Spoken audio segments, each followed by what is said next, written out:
মহাযুদ্ধ তো অনেক আগেই শুরু হয়ে গেছে। কাফের বনাম মুমিন। দুদিন হল অসংখ্য যুদ্ধপ্লেন, যুদ্ধ জাহাজ মধ্যপ্রাচ্যে পৌঁছেছে। কাফেরদের মধ্যে আছে আমেরিকা নামধারী মূল ইসরায়েল। তার সাথে আছে অধিকাংশ ইউরোপের দেশ। সাথে আছে মুসলিম নামধারী বেঈমান মুনাফিক মুসলিম নেতারা।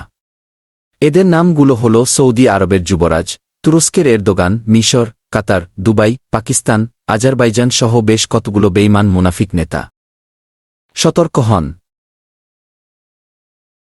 ঈমান শক্ত করেন। হালাল খাদ্য গ্রহণ করেন। জালেমদের সকল খাদ্য বর্জন করেন।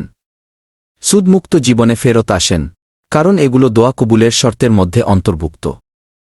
আমরা শহীদ হয়ে যাব, তবু ঈমান ছাড়ব না ইনশাল্লাহ। আমাদের রক্ত আল্লাহর নিকট পৌঁছাবে না, পৌঁছাবে আমাদের ঈমান।